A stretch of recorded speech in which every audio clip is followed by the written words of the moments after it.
The time for hesitations and half measures, my friends, is over. Was there peace when 40 CRPF jawans were martyred in Pulwama? Was there peace when our brave soldiers were ambushed in Uri? अगर कोई हमारा धर्म पूछ के मारेगा, तो हम धर्म बताकर मारेंगे. With this undying spirit of patriotism, I rise today not just as a representative, but as the voice of a billion Indians.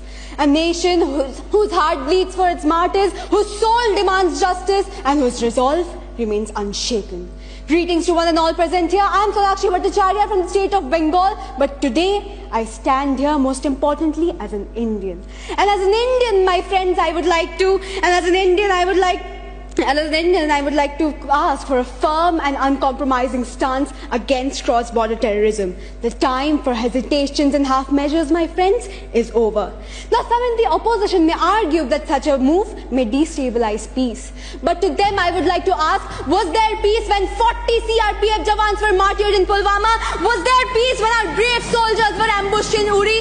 Was there peace when our air base was attacked in Pathankot? Silence, my friends, is not diplomacy, and appeasement is not strategy. When terror is exported across the border as state policy, the only response must be strength.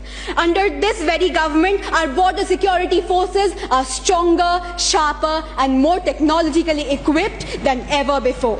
Today, drone surveillance, AI-backed fencing, night vision monitoring, and satellite tracking have significantly reduced infiltration.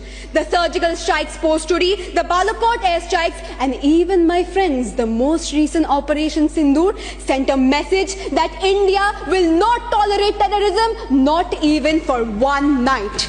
Looking forward, this government is laying a comprehensive blueprint to eliminate terrorism from its very roots. We have empowered agencies like the NIA and the Multi-Agency Center for Real-Time Intelligence Sharing. We are tackling money laundering and terror financing head-on. Hawala networks have been exposed, Benami assets seized, and sleeper cells dismantled through coordinated efforts of the ED, NIA, and the state forces. Now, my friends, let us not forget that every single government of India has been facing the dark shadow of terrorism since independence.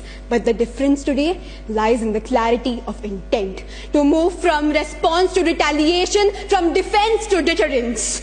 But again, I must remind you that this fight isn't just the government's. It is of India's. We need internal unity, we need collective political will, and we need to rise above the partition lines and stand with our armed forces and institutions without ambiguity as one nation. So I ask this House, will we let the pain of our martyrs go in vain? Will we keep waiting for another attack to wake up? Or will we act now boldly and decisively as one nation? India, my friends, has wept enough. India has condemned enough, and now is the time to wake up. Now is the time to act boldly and decisively and to honor our 1994 resolution and end cross-border terrorism. We must let the world know that India will fight, India will rise, and India will prevail.